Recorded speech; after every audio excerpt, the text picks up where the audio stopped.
Gilgamesh, tablette 2. La rencontre, l'amitié, le projet d'aventure.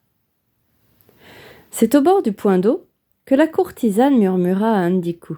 « Pourquoi ne me suivrais-tu pas à Uruk ?» Et il acquiesça. « Oui, j'irai à Uruk pour me battre avec ce Gilgamesh. » Alors la courtisane lui donna un de ses vêtements pour qu'il s'habille. Elle le prit par la main. Il se laissa guider comme un petit enfant. En route, ils firent une première halte dans une hutte de bergers. Dès qu'ils virent Endiku, les bergers firent cercle autour de lui et s'exclamèrent « Ce robuste gaillard ressemble à Gilgamesh à s'y méprendre !»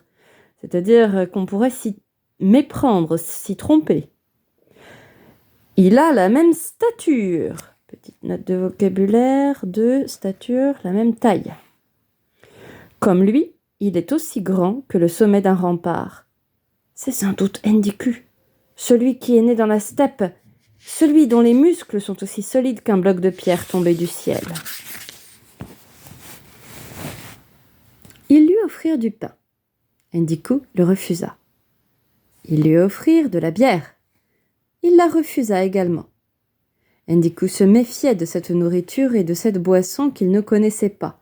Il ne voulut ni manger ni boire. Pourtant, quelques jours plus tard, encouragé par la courtisane, il goûta au pain et à la bière. Bientôt, Endiku voulut aider ses nouveaux compagnons. Il se servit de sa force redoutable pour tuer les loups et maîtriser les lions qui attaquaient les troupeaux. Il surveillait le bétail tandis que les bergers se reposaient. Mais un jour, la courtisane lui dit « Endiku, il est grand temps de partir, car c'est à Uruk que tu dois aller maintenant. » Et ils partirent. Quand ils arrivèrent dans la grande cité, personne ne sait pourquoi Endiku, tout à coup, s'en prit violemment à Gilgamesh. Il lui barra la route. La foule n'en croyait pas ses yeux. Quelqu'un osait défier le roi d'Uruk. Tous les habitants de la ville étaient là, attroupés, et se pressaient devant lui.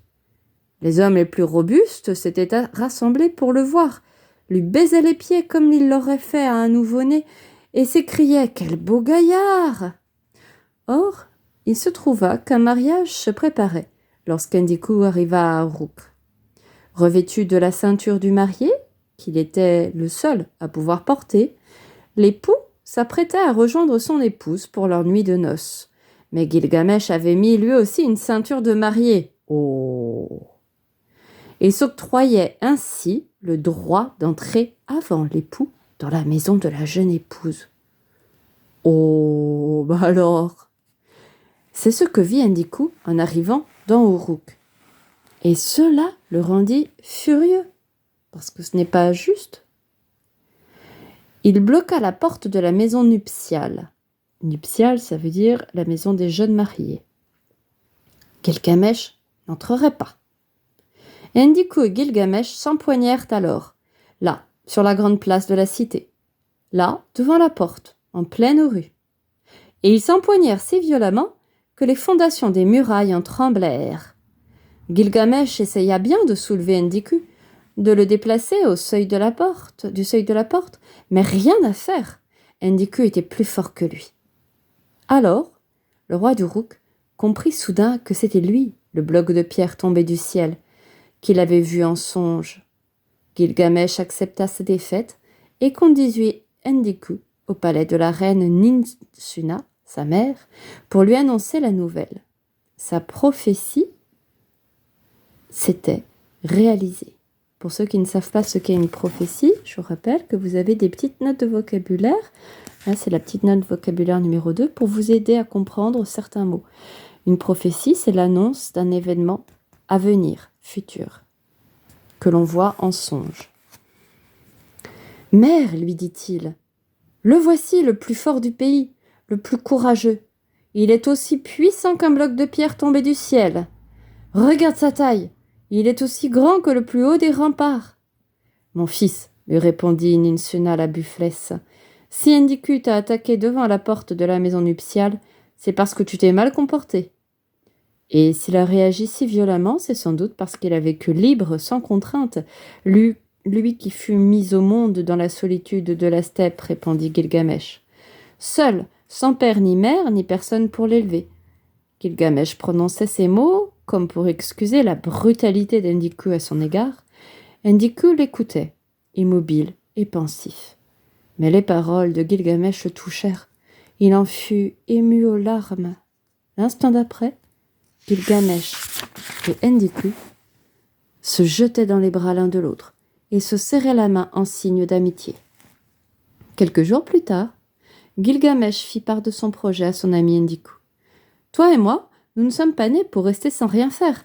Pourquoi ne pas accomplir ensemble l'exploit de tuer Umbaba, le gardien de la forêt des cèdres ?»« Es-tu devenu fou, Gilgamesh ? Umbaba, le démon, le gardien de la forêt des cèdres ?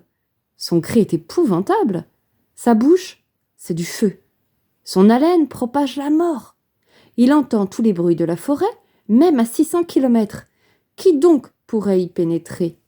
C'est le dieu Enlil qui l'a posté là, à l'entrée de sa forêt, pour garder les cèdres et terrifier les hommes. Personne ne peut y pénétrer sans être aussitôt paralysé. Si vous ne savez pas ce que c'est qu'un cèdre, c'est un très bel arbre et je vous encourage à aller regarder sur Internet des images de cèdre pour voir à quoi ça ressemble comme arbre. Mais Gilgamesh ne voulut rien entendre. Il demanda au forgeron de lui façonner des armes pour affronter le terrible Umbaba. Haches et épées qui pesaient au moins 60 kg. Chacune d'elles fut coulée dans le bronze. Ah ah, ça se passe à l'âge de bronze, au moins, ou plus tard.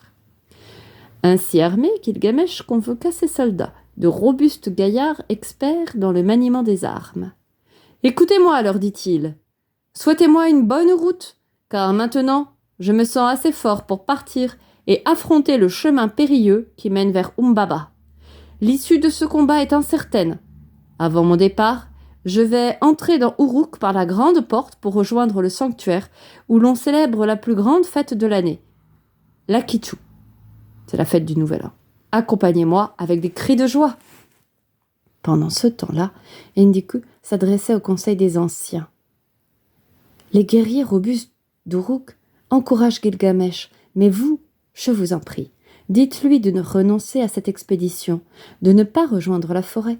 Gilgamesh n'est qu'un homme, et vous le savez, celui qui garde la forêt des cèdres est sans pitié. Les anciens, convaincus, se levèrent et interpellèrent Gilgamesh. « Gilgamesh, tu es jeune, tu t'es laissé entraîner par ta fougue, et tu ne sais pas bien de quoi tu parles. Aurais-tu la légèreté d'un papillon qui va de ci de là ? Ne le sais-tu pas ? Le cri d'Umbaba est épouvantable. Sa bouche, c'est du feu. Son haleine propage la mort. Il entend tous les bruits de la forêt, même à 600 kilomètres. Qui pourrait donc y pénétrer et s'y enfoncer ? Son visage monstrueux est terrifiant. Aucun des dieux n'oserait l'affronter. C'est pour protéger les cèdres et pour terroriser les hommes qu'Enlil l'a posté à l'entrée de la forêt. » On voit bien qu'avant d'avoir été gravé dans des tablettes, ce texte a été répété. Il a été fait pour être dit, pour être compté, parce qu'il y a beaucoup de répétitions. On répète énormément certaines choses. C'est un récit oral de toute évidence, avant d'avoir été écrit sur des tablettes. La suite au prochain épisode. Tablette 3, préparatifs et départ.